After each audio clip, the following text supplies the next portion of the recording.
Finally, after a long time of waiting, I have some of my game chickens paired up, and it's Tuesday morning, I believe, but I'm not at work because I got in an accident at work and got my teeth knocked out, and the medication they put me on, I'm having some reactions to it, and I've got to go to a doctor today to get that taken care of.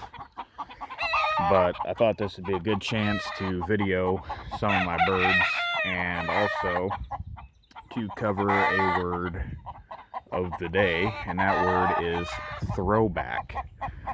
Now, throwback gets used in the gamefowl community a lot, especially when you have a bird that comes out that is a color that is not expected from your bloodline, and people just like to write it off as a throwback rather than suggesting that it possibly is not pure. Now, what is a throwback? A throwback basically is a recessive trait that has resurfaced. Now, in order for a bird to visibly show a recessive genetic trait, it needs to get one copy of the gene from its mother and from its father. So a bird can carry the color and not show it. And that's how you get throwbacks, is you just happen to be breeding them in a certain way for a certain number of years where you never paired up two birds that had the same recessive trait, or you didn't hatch enough to have that trait resurface. So the trait I'm going to talk about is brassy back. Now, these brood pens are all spangled and based off of the Wheaton gene, but several years ago I hatched this hen. You've seen her before. She is Wheaton Spangle plus brassy back. I believe they call that a furnace spangle. I could be wrong. Now, the rooster that's with her is her son out of her brother, and as you can see, he is colored just like the birds behind him. He's a red Wheaton Spangle. Now, I know he is carrying the gene because his mother shows the gene, which means she has two copies, which means every one of her offspring is going to get one copy. So that pair, I'm going to get birds out of it that are brassy backed, but I'm also going to get reds that are carriers. All right.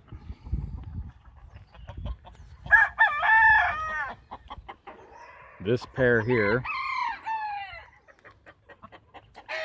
is a Morgan rooster. He's spangled Wheaton.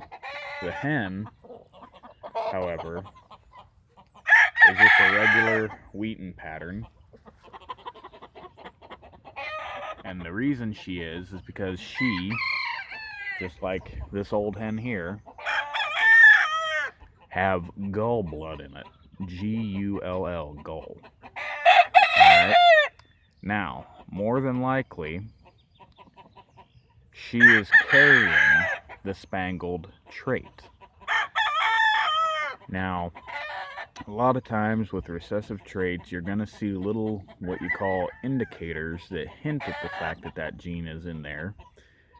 And typically for a spangled bird, you're going to see some white in the flights or some white on the back of the head. Now, she does have white in the flights, but she doesn't have white in the back of the head. Her and her mother, I honestly didn't know what I was going to do with them for a long time, due to the fact that I lost my chance to get the pure gulls of this bloodline a long time ago when the guy moved. And then a predator killed the last two males I had that had any of the gull blood. But the hens were built so nice that I couldn't just part with them for cheap. And as a matter of fact, I don't think I bred that hen in probably 3 or 4 years, and I held on to her just because I couldn't give her up. Now, what I've decided is I'm going to use these 2 hens to set another family of Morgans, but they will have a little bit of trace amount of gull blood in them. Alright, now going over here, we've got a brassy back spangled Wheaten male, and he's what I'd call a loud spangle, which means he's got a lot of white in him, bred to a sister of his mother. So that hen may or may not carry brassy back. The way we'll find out if she does is if I get any brassy back chicks out of this mating. If I do, she has it. If they all come red, she doesn't. Plain and simple. So here's a couple more brood pens. These are straight Morgans.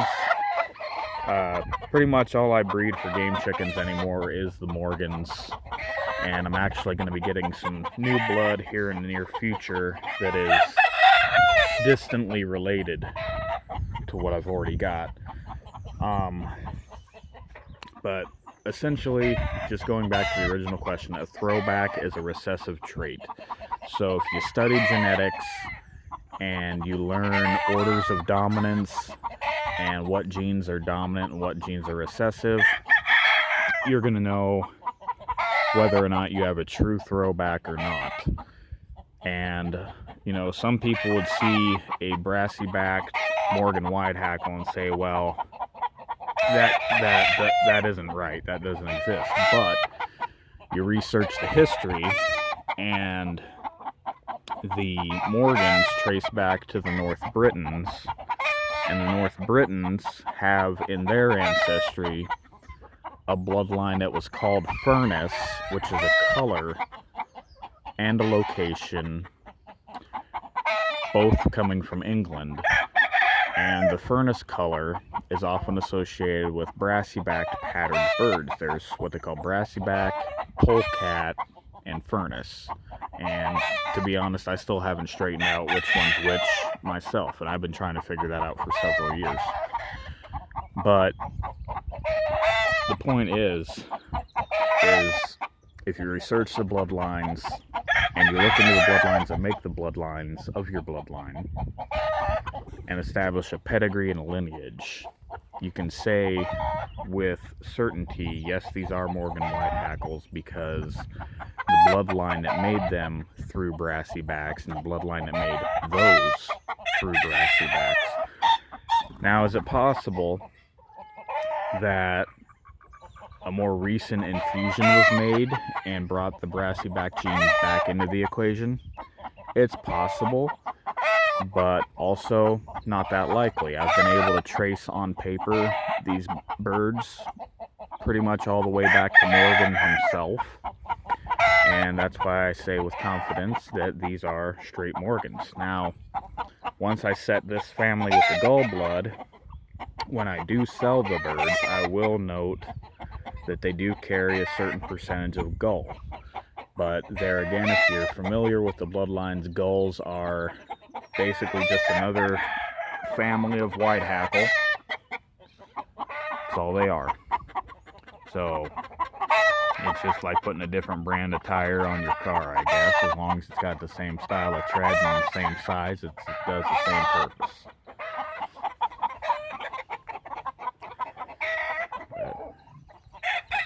I just know with my schedule, I haven't been getting videos updated as much as I wanted, so I thought I'd throw this up here this morning.